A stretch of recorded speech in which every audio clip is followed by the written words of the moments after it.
გამარჯობა. BMG TV-ზე წერტილის დროა, მე ვარ BMG-ის მთავარი რედაქტორი და ტელეპროექტ წერტილის ავტორი და წამყვანი ჟურნალისტი თელარა გელანდია.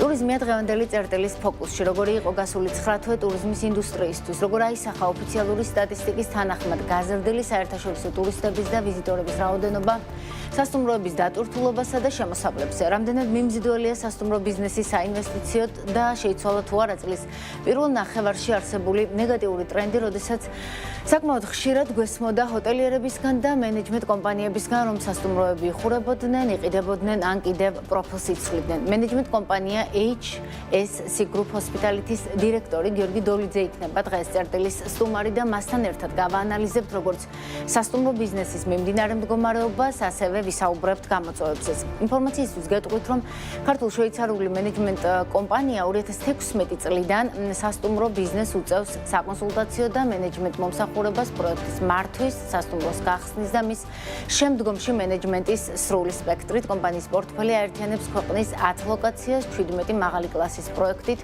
2362 ოთახით და საშუალოდ 800 დასაქმებულით.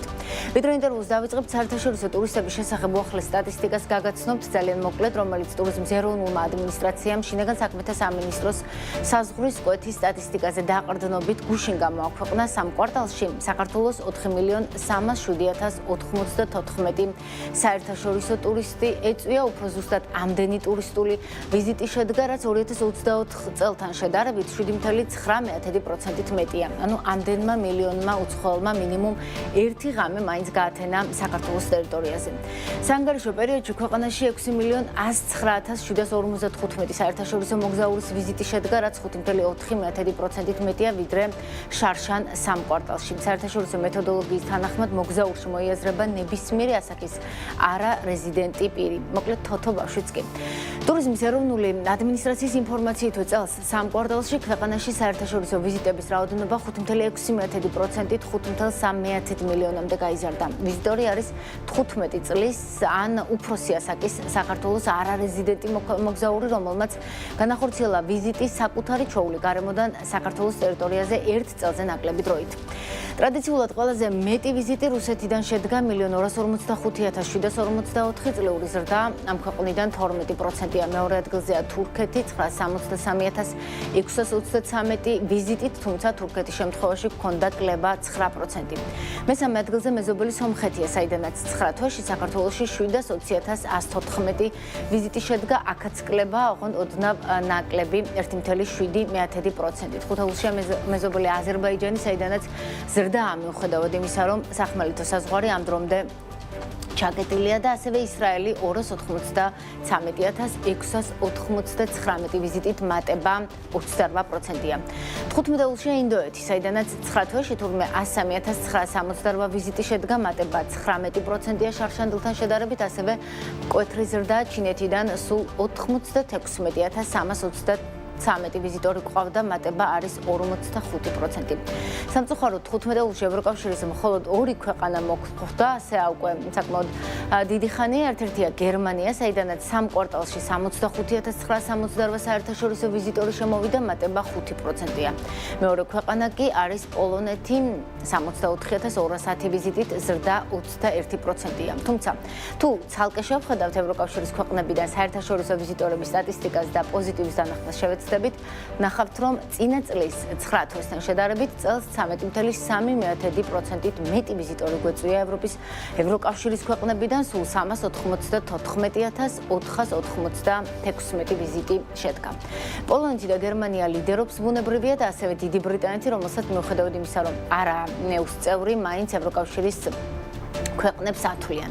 როგორც ინფოგრაფიკზე ჩანდა, საანგარიშო პერიოდში დიდი ბრიტანეთიდან 34,330 ვიზიტი შედგა, წინა წლის 9 თვეს 35%-ით აღემატება ეს მაჩვენებელი და თავისუფლად შეგვიძლია ვივარაუდოთ, რომ ეს არის პირდაპირი ფრენების ეფექტიც. ტურიზმის სექტორში მორიგი რეკორდული მაჩვენებლები არის სწორი პოლიტიკის და სწორი სამოქმედო გეგმის, მათ შორის მშვიდობის და სტაბილურობის შედეგია, აცხადებს ეკონომიკის მინისტრი მარიამ მხროვიშვილი პრესსამსახურის მიერ ჩაწერილ ვიდეო კომენტარში. სამწუხაროდ ადრეც, როცა სტატისტიკური მონაცემები ქვეყნდებოდა, მინიმუმ ტურიზმის ადმინისტრაცია პრესკონფერენციას მართავდა, რომელსაც ზოგჯერ მინისტრიც ესწრებოდა და ჟურნალისტებს ჰქონდა კითხვის დასმის საშუალება, მაგრამ ახლა ასეთი ტრენდია. პრესამსახურებს აქვთ ჟურნალისტების ფუნქცია შეთავსებული. მოვისმინოთ მარიამ ქრუიშვილის შეფასება, რომელსაც, როგორც უკვე ვთქვი, სამინისტრო ავრცელებს. ეს არის რა თქმა უნდა სწორი პოლიტიკის და სწორი სამოქმედო გეგმის შედეგი, მათ შორის მშვიდობისა და სტაბილურობის შედეგი ჩვენი ქვეყნისთვის. მნიშვნელოვანია, რომ ტურიზმის სექტორი ვითარდება მდგრადად, საკმაოდ დივერსიფიცირებულად და სტაბილურად, რაც რა თქმა უნდა შედეგია ასევე სწორი მარკეტინგული კამპანიების და იმ პოლიტიკის, რასაც ჩვენი ხელისუფლება ქმნის, მათ შორის პირდაპირი რეისების დანიშვნისა და ახალი ავიაკომპანიების ჩვენ ქვეყანაში მოზიდვის კუთხით. სწორედ ამ პოლიტიკის შედეგად ჩვენ დარწმუნებულები ვართ, რომ წლის ბოლომდე ჩვენ უზრუნველყოფთ კიდევ მორიგი წარმატების მიღწევას ტურიზმის სექტორში, ჩვენ ნახავთ კიდევ უფრო მეტ ტურისტს ჩვენ ქვეყანაში, რაც უზრუნველყოფს ტურიზმიდან მიღებული შემოსავლების ზრდას და რა თქმა უნდა გააძლიერებს ტურიზმის სექტორში ჩართულ თითოეულ მეწარმეს. რაც შეეხება საერთაშორისო მოგზაურობიდან შემოსავლებს, ეროვნულ ბანკს მესამე კვარტალის მონაცემები ჯერ არ გამოქვეყნებია, დღეს უქმეა და სავარაუდოდ მიმდინარე კვირაში გაასაჯაროებენ. ორი კვარტალის მონაცემებით კი ქვეყანას საერთაშორისო მოგზაურობიდან წლის პირველ ნახევარში 1,9 მილიარდი დოლარის შემოსავალი აქვს მიღებული, რაც 2024 წელთან შედარებით ნიშნავს 4%-იან ზრდას. მენეჯმენტ კომპანია HSC Group Hospitality-ის დირექტორი გიორგი დოლიძესთან განმაგრძობთ ტურიზმზე საუბარს, ის უკვე ჩვენთან არის სტუდიაში. საღამოშტობის გიორგი, ძალიან დიდი მადლობა თქვენი დროისთვის. მოდი პირველ რიგში მომიყევით 9 თვეში ტურისტების თითქმის 8%-იანი ზრდა, როგორ აისახა უშუალოდ თქვენ მართვაში არსებული სასტუმროების როგორც დატვირთულობაზე, ისე შემოსავლებზე. მოგესალმებით, მადლობა პირველ რიგში სტუდიაში მოწვევისთვის. რაც შეეხება 2025 წლის პირველ 9 თვეს, გეტყვით, რომ ჩვენ დაბალ სეზონზე, როდესაც რაც მოიაზრებს იანვრიდან მარტის ბოლომდე პერიოდს, ჰქონდა საშუალოდ 55-60% დატვირთულობა, რაც იყო საშუალოდ 10%-ით უფრო მაღალი გასული წლის ანალოგიურ პერიოდთან შედარებით, გულისხმობ 2024 წლის იგივე დაბალ სეზონს იანვრიდან მარტის ბოლომდე, ხოლო საინტერესო რამ ხდებოდა უფრო 2024-ის და 2025-ში, რაც განმეორდა საშუალო სეზონის კუთხით, როდესაც ჩვენ ფაქტიურად საშუალო გარდამავალი სეზონის დატვირთულობა და ფასები ავტომატურად და ჩვენ დაგასახარად ამოგვივარდა, გამომდინარე იქედან, რომ აპრილიდან, ესე ვთქვათ, მოხდა მყარი ნახტომი, შეიძლება დავარქვათ ამას და ჩვენს სასტუმროში მივიღეთ 92%-იანი მყისიერი დატვირთულობა, რაც შევძელით და შევინარჩუნეთ დღემდე და ვფიქრობ ოქტომბრის ბოლომდე ეს იქნება მინიმუმ 90%, რომ გავასაშუალოთ აპრილიდან მოყოლებული ოქტომბრის ბოლომდე, რაც ნიშნავს იმას, რომ გახანგრძლივდა თბილისსა და ასევე ბათუმშიც მაღალი სეზონი.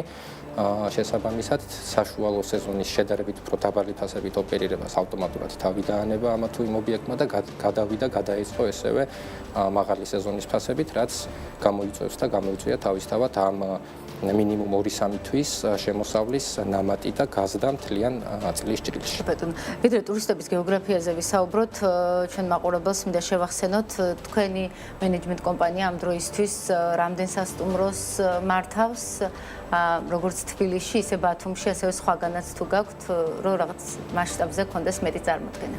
კი ბატონო, თბილისში ჩვენ აქტიურად ვართ ჩართული სასტუმრო გლაროს ოლთაუნის მართვაში, რომელიც მდებარეობს კოტე აფხაზის ქუჩაზე და აქვს 78 ნომერი, ასევე სულ ახლახანს გავხსენით კახეთში სასტუმრო აგარანი ისთეითი 56 ნომრით, რომლის სადაც ჩართულები ვიყავით პრე-ოპენინგის კუთხით, ასევე დაახლოებით 1 კვირის წინ გამოვაცხადეთ სატესტო რეჟიმში გახსნა Blue Sky Apart ჰოტელის, რომელიც მოიცავს და აერთიანებს თავის თავში 795 მაღალი კლასის აპარტამენტს. ამავე შენობაში სამომავლოდ იგეგმება Holiday Inn Resort-ის 5 ვარსკვლავიანი სასტუმროს ბრენდის გახსნა, სადაც ასევე ჩვენ ვართ ჩართულები და გვექნება დაახლოებით 154 მაღალი კლასის ოთახი, სხვადასხვა ინფრასტრუქტურა, საკონფერენციო მიმართულებით, სარესტორნო მიმართულებით, სპა ინფრასტრუქტურით.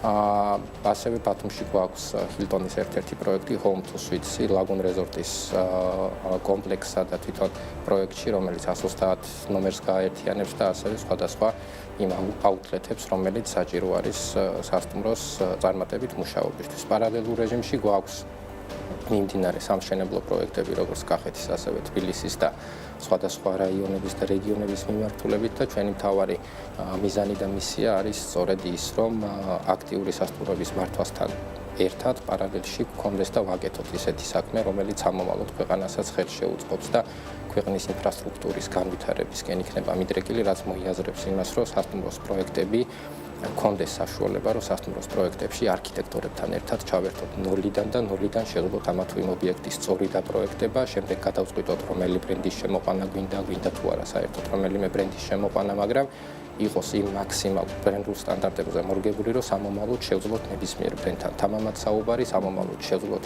თანამშრომლებს კონდეს ყველას თავის გამოყოფილი ზონა, რომ უფრო ეს საოპერაციო გარემო იყოს მეტი ეფექტიანობით და ხარჯეფექტურობით გამორჩეული და თვითონ შენობასაც და სასტუმროს დიზაინსაც, ესე ვთქვათ, იყოს პრაქტიკული სარემონტო მასალები გამოყენებული, ნაკლებად წვეთადი და ის ღირებულება გაიზარდოს სასტუმროს როგორც აქტივს, ვიდრე ეს იქნებოდა ქაოტურად დაგეგმილი სასტუმროს შენობის შემთხვევაში. სასტუმრო სექტორის საინვესტიციო მიმზიდველობაზე ვიდრე ვისაუბრობთ, როგორც ხვდები დატვირთულობით საკმაოდ კმაყოფილი ხართ და წინა წლებთან შედარებით კი. ხო, აი ფასებზე მინდა ვისაუბროთ და შემოსავლებზე როგორ აისახა ეს დატვირთულობა, იმიტომ რომ წლის პირველ ნახევარში ძირითადად გვესმოდა ხოლმე, რომ აშკარად და ეს გალტენ-თაგარტის ახალმა კვლევამაც აჩვენა, რომელიც ზაფხულში გამოქვეყნდა, ალბათ თქვენც გაეცნობოდით. რომ მიწოდება იყო აშკარად უფრო მეტად გაზრდილი, ვიდრე თქვათ მოთხოვნა, კი ტურისტები გაიზარდა, მაგრამ ცოტა გეოგრაფიაც შეიცვალა, ის ნაკადი რომელიც შემოდიოდა, ნაკლებად მიდიოდა სასტუმროში და მოკლედ ეს იწვევდა სასტუმროებს შორის ასე თქვათ ფასებით ბრძოლას. აქედან გამომდინარე შემოსავლებით რამდენად კმაყოფილი ხართ და მოგვიყევით უშუალოდ თქვენი სასტუმროებისში გაჩერებული და თქვენი სტუმრების გეოგრაფიის შესახებ ძირითადად საიდან გყავთ? კი ბატონო, პირველი კითხვით და აქცენტებით რომ დავიწყოთ, გეტყვით რომ როდესაც ჩემი დაკვირვებით ქვეყანა იმყოფება, ესე ვთქვათ, განვითარებად ეტაპზე ტურიზმში არის საამაყო და ესე ვთქვათ შესანიშნავი ტენდენციები, რასაც არის ხაზგასასმელი, რომ ამას გრძნობს ძალიან ბევრი ადამიანი და ბევრი რგოლი, რომელიც ტურიზმში მონაწილეობს და თავისთავად პარალელურ რეჟიმში იზრდება კონკურენცია, ეს ყველაფერი ცხადყოფს იმას, რომ საქართველო არის ძალიან საინტერესო და განვითარებადი ქვეყანა უშუალოდ ტურიზმის ჭრილში. ეს ყველაფერი კი ნიშნავს იმას, რომ ბაზარი ავტომატურად არეგულირებს შემოსავლებს, მოთხოვნას და ფასებს, რომელსაც ერთ მთლიანობაში უკვე წარმოადგენს ხოლმე და ჩანს კვარტლების ბოლოს, წლის ბოლოს. არის პერიოდები, როდესაც თქვათ დავალ სეზონზე, როდესაც მიწოდება შეიძლება გადააჭარბოს მოთხოვნას, ხოლო აი მაგალითად ამ წლის მაგალითზე რომ ვისაუბროთ, იყო ძალიან ესეთი კარგი და ნათელი პერიოდები მაღალ სეზონზე, როდესაც მოთხოვნა აჭარბებდა მიწოდებას და ჩვენ კოლეგა საშუალო და მაღალი კლასის სასტუმროების, ასე ვთქვათ, მენეჯმენტი ხშირად ვცდილობდით, რომ იმ ტურისტებს, რომლებსაც ვერ ვახერხებდით, გაგვეთავსებინათ ჩვენს ობიექტებში, გადაგვენაწილებინა და სხვასთან გაგვეშვა, თუმცა იქიდანაც მოდიოდა ის სიტუაცია, რომ ისინიც ანალოგიურად ეძებდნენ სხვადასხვა ობიექტებს, რომ შეეთავაზებინათ ალტერნატივა და ესე ვთქვათ, არ დაიკარგათ ის მოცულობა იმ ტურისტების, რომლებსაც overbook სტატუსს ვანიჭებთ ხოლმე და ვეძახით, ესე რომ ვთქვათ, რაც შეეხება გეოგრაფიაზე ჯერჯერობით ქმნის ტურისტულ მასას, ესე ვთქვათ, რაც შეიძლება იყოს თუ წლის ჭრილში, მაგალითად თბილისის დატვირთულობა აღწევს 80%, აქედან შესაძლებელია საშუალოდ 60% აი ეს მასა, რომელიც არის დღეს ნარჩუნდება ისრაელიდან, ნარჩუნდება გალფის სხვადასხვა ქვეყნებიდან, ბოლო 2 წელია და ამ წელს უფრო განსაკუთრებით ემატება ჩინეთის მიმართულება, გამომდინარე ფრენიდან ემატება ინდოეთის მიმართულება, არიან თავისთავად როგორც ყველა ქვეყანაში მაღალმხარჯველუნარიანი, ასევე დაბალმხარჯველუნარიანი ტურისტები, ამასაც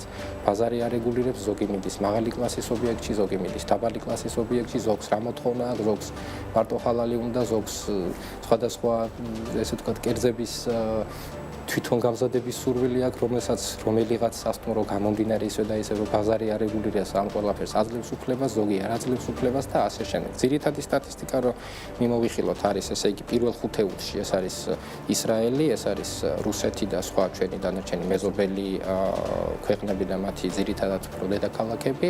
არის ისრაელი რჩება საქართველოს ესე ვთქვათ ტოპ ტურისტულ პარტნიორად, გალფის ქვეყნები, ევროპა, აზია ევროპიდანაც გამომდინარე იქიდან, რომ ჩვენ ამ წელს, ასე ვთქვათ, ძალიან ბევრი ფრენა დაგვემატა ერთბაშად, რასაც არის უფრო დიდი мотиваცია იმ კომპანიებისთვის, ვინც აქამდეც მუშაობდა ევროპის მიმართულებით და ახალი კომპანიებისთვის, ვისაც უნდა, რომ ევროპიდან უფრო მეტი ტურისტი შემოიყვანოს. თავისთავად ევროპაზე, როდესაც საუბრობთ საშუალო და მაღალმხარჯვებიან ტურისტებზე, ვიცით, რომ სოფლიოს ეკონომიკა არის აწყობილი, ისე რაც არის მასა, არის მარტივად მისაღწევი და არის იაფი, რაც არის, ასე ვთქვათ, ძვირი და ხარისხიანი, არის რთულად მოსაპოვებელი და შესაბამისად მეტი ევროპელი ტურისტი როგორ მოვიზიდოთ, აი კერძო სექტორშიც ალბათ ცდილობთ ბუნებრივია, სხვაებიც ამას გვეუბნებიან, რომ აი გვინდა, მაგრამ კი, ზრდა არის და შეგვიძლია ვთქვათ, რომ წინა წელთან შედარებით ევროკავშირის ქვეყნებიდან უფრო მეტი ტურისტი ვიზიტორი გვყავდა, მაგრამ 15-ში სულ გერმანია და პოლონეთია უკვე გონი შარშანდელიდან და წინა წლებიდანაც მოყოლებული. რატომ მეტი ვერ შემოყვავს და რამდენად ახდენს გავლენას თქვენი აზრით სექტორის სხვა წარმომადგენლებს აქ უთქვამთ ამ სტუდიაში, რომ ხო ევროპელი ტურისტისთვის მნიშვნელობა აქვს, მათ შორის ქვეყანა რამდენად სტაბილურია, ისინი ეცნობიან სიახლეებს, სადაც შეიძლება ზოგიერთისთვის მაგალითად აქვს იმასაც მნიშვნელობა, რამდენად უსაფრთხოა, საგარეო კურსთან დაკავშირებით კითხვებიც არის და ასე შემდეგ. უსაფრთხო ნამდვილად მე ვთვლი დღეს ჩვენი ქვეყანა 100%-ით არის და ამას გასულ წელსაც და წელსაც პირადად მე და ჩემი გუნდი ჩვენ თავზე ვიღებდით, რომ ნებისმიერი შემოსული ჯავშნისთვის გვეთქვა და განგვემართა ჩვენი პასუხისმგებლობით, რომ ეს ყველაფერი არის და იქნებოდა მათთვის უსაფრთხო. როგორც წეგან თქვით, ევროპელი ტურისტი არ უნდა განვიხილოთ ჩვენ მასიურ ტურისტად, ჩვენ მოგწონს თუ არ მოგწონს, დღევანდელი რეალობა არის ის, რომ მასას ქმნის მეზობელი ქვეყნები და ასე ვთქვათ, აზიური ქვეყნები გარანტირებულ მასას, რასაც წლიდან წლამდე საბაზისო დატვირთულობა მოაქვს, ამის ზემოთ უკვე ჩვენ ყველა ერთად ვმუშაობთ და თავისთავად ყველაზე მეტი სურვილი გვაქვს ევროპული მიმართულებიდან. ევროპული მიმართულება არის ის, ვინც ერთ-ერთი ყველაზე მეტად აფასებს ხარისხს, მომსახურებას, მაღალი კლასის ობიექტებს, სიმშვიდეს, სტაბილურობას და მიუხედავად იმის, რომ იმასაც ვაფასებ, რომ ძალიან დივერსიფიცირებული ბაზარი გვაქვს დღეს და ძალიან ბევრი მიმართულებიდან გვაქვს პირდაპირი ფრენა, აქაც ევროპის მიმართულებაზე არის ერთ-ერთი მთავარი განსაზღვრელი ფაქტორი სხვა ყველა სიკეთესთან ერთად პირდაპირი ფრენები და როდესაც ტურიზმში მოღვაწე ყველა რგოლს, ხო, ეს იქნება სასტუმრო, ეს იქნება ტურისტული კომპანია, ეს იქნება სატრანსპორტო კომპანია თუ სხვადასხვა რგოლები, როდესაც გააქვს იმის საშუალება, რომ წახვიდე და უფრო თამამად დაელაპარაკო და დაარწმუნო იმაში ევროპელი ტურისტი, რომ შენს ქვეყანაში ჩამოვიდეს, დახარჯოს ფული, მიიღოს სიამოვნება, ხო აქ არ არის საუბარი მხოლოდ ღვინის ტურიზმის მიმართულებაზე ან რომელიმე გასტრონომიული ტურიზმის მიმართულებაზე. ეს ყველაფერი თავისთავად არის ძალიან კარგი, ჩვენი ქვეყნის ამომავალი წერტილია, რითიც ვართ ცნობილები, თუმცა ამას შეგვიძლია დავუმატოთ ის ფასეულობები და გავაკეთოთ უფრო მეტი მიზიდულობის, ასე ვთქვათ, აქტივობები, როგორიცაა კონცერტები, საერთაშორისო არტისტების მონაწილეობით, საერთაშორისო კონფერენციები, განსაკუთრებით დაბალ სეზონზე შედარებით ხშირად ითხოვს ტურიზმის სექტორი ეს მაღალ სეზონზეც აუცილებელია კეთება ჩემი აზრით, იმიტომ რომ მაღალ სეზონზე, როდესაც მასა სხვადასხვა ქვეყნებში წვეტს, სად წავიდეს, როდესაც შენივე მაღალ სეზონთან ერთად შესთავაზებ დამატებით ფასეულობას, როგორც იყო თუნდაც წელს 23 ივლისს კონცერტი, როდესაც თბილისში პერიფერიებშიც კი აღარ იყო სასტუმროს ნომრები თავისუფალი და ფასები იყო იმაზე გაცილებით მეტი, ვიდრე ევროპის და ჩინეთის ბაზრები ქართული ტურიზმისთვის განსაკუთრებით შარშანდლიდან მოყოლებული და ხედავთ ქვეყანაში სტაბილური მდგომარეობა ნამდვილად არ იყო, რაც ბუნებრივია ტურიზმზეც ახდენს გავლენას. ერთგვარი მაშველი რგოლი აღმოჩნდა თუ არა თქვენი ჯგუფის სასტუმროების მაგალითზე რო გითხრათ, რომ სხვებისგანაც გაგვიგია გულისხმობ იმას, რომ სასტუმროები რო არ დაცარიელებულიყვნენ, იმიტომ რომ წლის დასაწყისში მე აღნიშნა და საინტერესოა ბევრ სასტუმროს მართავთ და დარწმუნებული ვარ საკმაოდ ინფორმაციას ვკრებთ. კონტაქტები გაქვთ. ჩვენც ხშირად გვესმოდა, ხედავდით კიდეც, რომ სასტუმროების ნაწილი იყიდებოდა, ნაწილი პროფილს იცვლიდა, იხურებოდა დროებით. თუმცა წლის მეორე ნახევრიდან, როგორც აღნიშნე, ეს ტრენდი ნაკლებად გვესმის.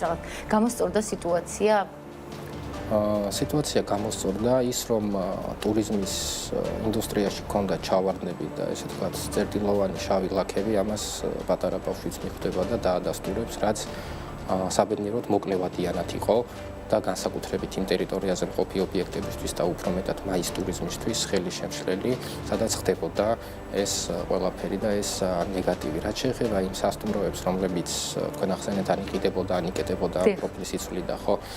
გამომდინარე იქედან, რომ ჩვენ ვახსენეთ ზეღან კონკურენციის საბედი და სწრაფი ზრდა. კონკურენცია გაიზარდა, ერთის მხრივ შეიძლება ჩავთვალოთ, რომ ეს არის ცუდი, მეორეს მხრივ დადებითი მხრიდან რო შევხედოთ, გაიზარდა იმიტომ, რომ ყველა ინვესტორმა თუ რგოლმა ჩათვალა და ნახა, რომ საქართველოში ტურიზმი ვითარდება, საქართველოში ტურიზმში ფულის ჩადება ღირს და სწორედ ამიტომაც მოხდა ეს განვითარების ბუმი და ერთ წელიწადში მოგვემატა ძალიან ბევრი ობიექტი. დღეს თუ სწორად მახსოვს, დაახლოებით საქართველოში გვაქვს 100,000 საწოლი და 50,000-მდე სასტუმროს ნომერი ოთახი, რაც უახლოესი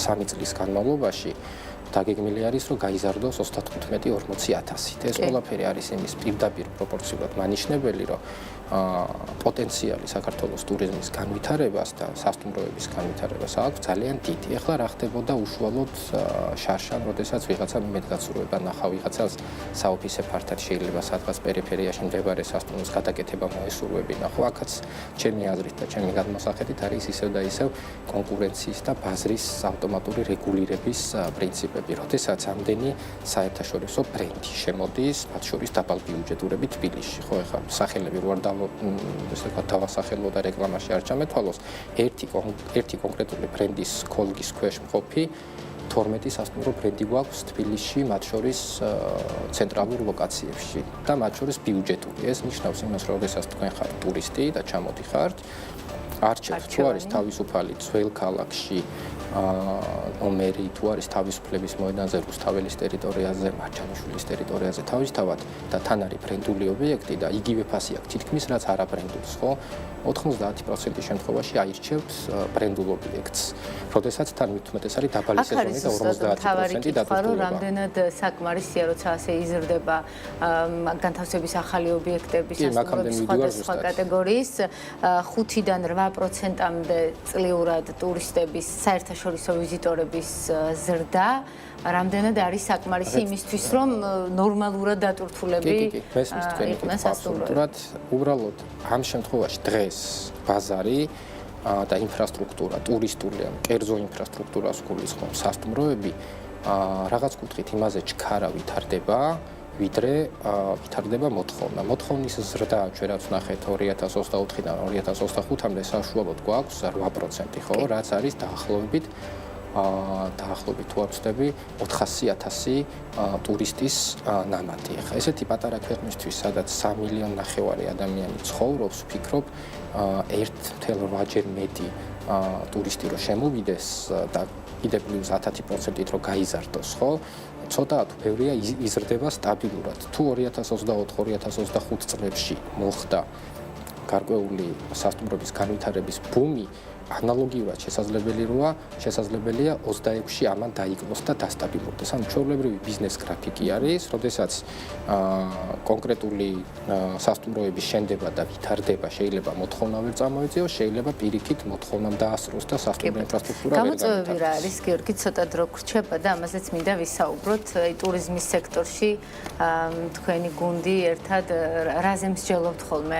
რა მიგაჩნიათ ყველაზე მთავარი გამოწვევა? ტურიზმის სექტორში მთავარი გამოწვევა არის, როგორც წეგან ესე ვთქვათ, ვახსენეთ და შევეხეთ, ეს არის ფასებით და არა ფასეულობებით ბრძოლა და განსაკუთრებით მაგრამ რატომ იბრძვით ასე, იმიტომ რომ არა, ასე ვიბრძვით, იმიტომ რომ თვითონ ბაზრები ითხოვენ, ბაზრებს ხელში უჭირავთ ძალიან დიდი მასა, მე ვეხები აქ უფრო საკონტრაქტო ფასებს და არა გამოცხადებულ ფასებს. გამოცხადებულ ფასებში მეტნაკლებად გვაქვს სტაბილურობა და ზრდა და ჩვენი მხრივაც 10%-ით ვცდილობთ, რომ ყოველ წლიდან წლამდე ბიუჯეტში ფასები გავზარდოთ. საკონტრაქტო B2B ფასებს რაც შეეხება, როდესაც იხსნება ახალი მიმართულება, მაგალითად ინდოეთის მიმართულება. საქართველოში არის 500-ზე მეტი ტურისტული კომპანია, ზოგი ძველი, ზოგი ახალი, ხო? აქედან როდესაც მასიურად ბევრი მიდის ერთ კონკრეტულ ბაზარზე, როგორც ეს მოხდა რამდენიმე და თქვა 10 წლის წინ გალფის ქვეყნების მიმართულებით ხო ჩადიან ძალიან დიდი მასა ჩადის დიდი მასასთან სალაპარაკოდ ინდოელ ტურისტულ კომპანიამ იცის თავისი მასის ფასი იცის რამდენი ტურისტის გაგზავნა სად შეუძლია და რა ფასად და აქ უკვე მიდის დოლარებზე ვაჭრობა და აღარ ექცევა ყურადღება სასტუმროს ლოკაციას, მომსახურების ხარისხს, სერვისს და სხვადასხვა ფასეულობებს. ამიტომ თქვი ფასით და არა ფასეულობებით მიდის ვაჭრობა. ევროპას ეს არ ეხება. ეს ამბაზრებისთვის ისედაც დამახასიათებელია და მათგან მოდის ეს მოთხოვნა, რომ არ ანიჭებენ მაგალითად ეხლა მათთვის თავისუფლებაზე აცხოვრებენ 20 კაციან ინდურ ჯგუფს თუ მაგალითად სადმე პეკინის გამზირისკენ ყოფს სასტუმროში, ამას ძალიან დიდ ყურადღებას არ აქცევენ, იმიტომ რომ განსაზღვრელი ფასია, აი ეს უფრო ჯგუფურ ტურებსაც ეხება, იმიტომ რომ ჯგუფური ტურები დილით გადიან სასტუმროში და საღამოს შემოდიან უბრალოდ დასაძინებლად და არ სჭირდებათ ასე თუ ისე.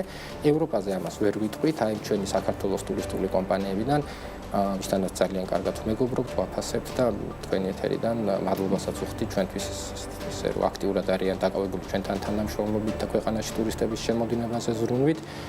არის ნაწილი, რომელიც 2005-2010 წლიდან მუშაობს ძალიან კაცრად ევროპულ და თუნდაც იაპონიის მიმართულებაზე და კორეის მიმართულებაზე, სადაც ასევე არის მზარდი სტატისტიკა და ევროპელს, თქვათ, ვისთანაც აქვს წლები თანამშრომლობა, ევროპულ ტურისტულ კომპანიას იმდენად სენსიტიურია ის ხარისხზე, რომ ფასს მაინც და მაინც აღარ აპრიორიტეტებს და შესაძლებელია დღეს საქართველოში კიდე 10 კომპანია დარეგისტრირდეს, 10-ვე ჩავიდეს ევროპაში, დაიწყოს ფასით ვაჭრობა, შესთავაზოს $10 დაბალი იმავე კომპანიას, ვისთანაც ჩვენები უკვე არიან პარტნიორობაში, ისინი ამაზე არ გამოყვებიან. ნაცვლად იმ აზიური ქვეყნების თქვენ რა გისჩვენიათ და რომელი ქვეყნებიდან ისურვებდით უფრო მეტ ტურისტს? პირადად მე თუ მკითხავ, იგივე მხარჯველუნარიანობის გათვალისწინებით, იგივე მის გათვალისწინებით, რომ უფრო მომთხოვნები იყვნენ და შესაბამისად ბიზნესმაც მეტი ხო იზრუნოს ხარისხის და სერვისის ამაღლებაზე.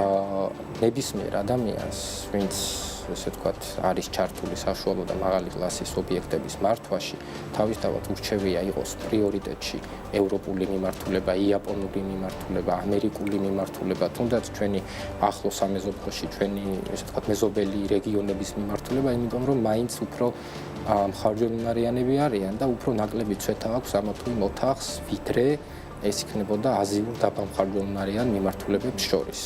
და ამ ბაზრებზე რომ გადავერთეთ, მე მგონი ორ ნაწილად დავსვი ეს კითხვა და პასუხი არ მოგისმინეთ.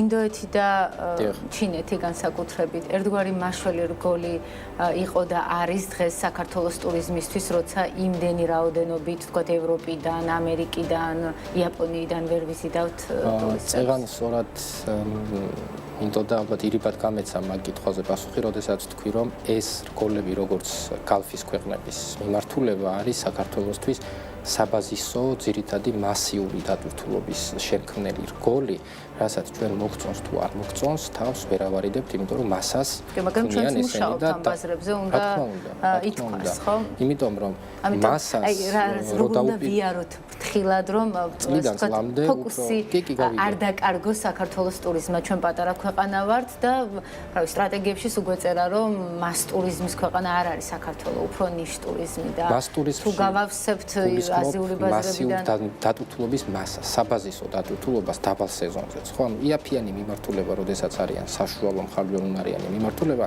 წეგანაც ვახსენეთ, მარტივია მოზიდვა. შესაბამისად, რაც უფრო მეტი დრო გავა აი ფრენების დამატებიდანაც, ხო, ევროპელს უყვარს წინასწარ დაგეგმვა. ხო, თქვა დაემატა ფრენა მარტსა თუ აპრილში. ეს იმას ხო არ ნიშნავს, რომ მაისში უკვე 100% წამოვა ევროპელი ტურისტი, წამოვა ინდივიდუალური ტურისტი, დაიწყებენ ტურისტული კომპანიები უფრო მეტ გამოფენაზე სიარულს, მეტად მუშაობას და მომდევნო წლისთვის ნახავთ, რომ გაცილებით უფრო დიდიც დაიქნება ევროპელი ტურისტები საქართველოში. ამას უპასუხებს ის გარემოება, რომ წლიდან წლამდე ასევე დაემატება მაღალი კლასის ობიექტები და ფაიფლაინში არის ძალიან ბევრი ბრენდი საქართველოში, რომელიც შემოდის და ასევე მაგ კუთხით მინდა ვიამაყოთ, იმიტომ რომ 10 და 15 წლის წინ საქართველოში საერთაშორისო ბრენდის შემოყვანა იდგა ძალიან დიდი ბიუროკრატიული რისკების წინ და თითოეული ბრენდი ძალიან ბევრ ძვირიან კვლევას გთხოვდა, მათ შორის თბილისის თუ უნდა შემოგეყვანა საერთაშორისო კვლევითი ორგანიზაციების მხრიდან. რაც უკვე დღეს ეს ტენდენცია აღარ არის, ძალიან ბრწყალებში გამარტივებულია მათთან კომუნიკაცია, იმიტომ რომ მარტივად შეგიძლია დაარწმუნო, რომ თბილისსა და ბათუმში ეს ბრენდული სასტუმროები ძალიან კარგად იმუშავებს, ერთგვარ ჰაბადაც კი არის ქცეული.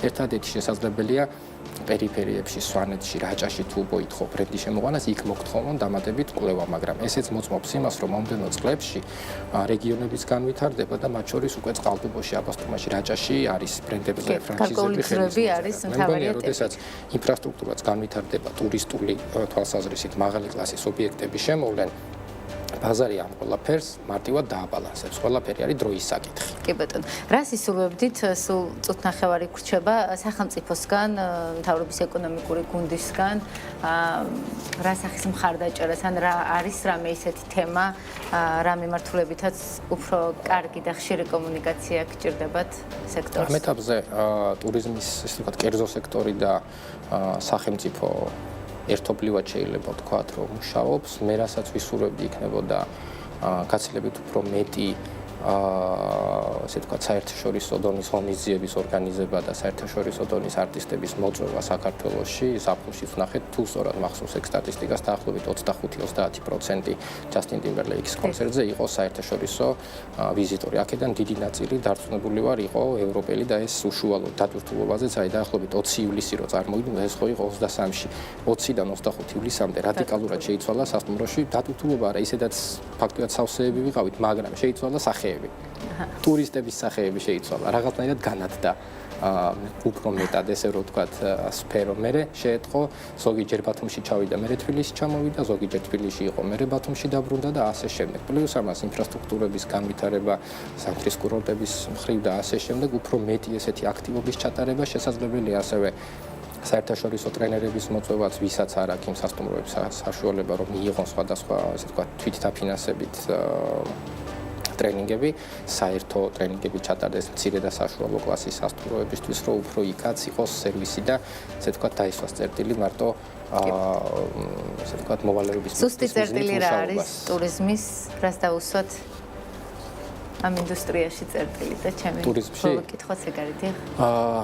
ტურიზმში ვფიქრობ, მართებული იქნება რომ დაუსვათ წერტილი მარტო როგორც წეგან თქვით, ალბათ მომიწევს გავიმეორო, იმიტომ რომ მე ყველაზე მეტად ეს მაწუხებს არა მხოლოდ ფასებით ბრძოლას, არამედ ფასეულობებითაც დავიწყოთ, დავსვათ წერტილი ფასების ბრძოლაზე და გადავიდეთ ფასეულობებით კონკურენციის ჯანსაღ გაწევას. ალბათ ყველაზე მეტად ამისთვის მეტი ტურისტი გჭირდებათ და გისურვებთ მეტი ტურისტი და მეტი მაღალმხარჯვადმარიანი ტურისტი და ასევე სასტუმრო თბილისში და ბათუმში. წარმატებები თქვენ და თქვენ ჯგუფს. წერტილი დღეს ამით დასრულებულია. ჩვენს კითხვებს მენეჯმენტ კომპანია HSC Group Hospitality-ის დირექტორი გიორგი დროლიძე პასუხობდა. მე ხვალ გემშვიდობებით.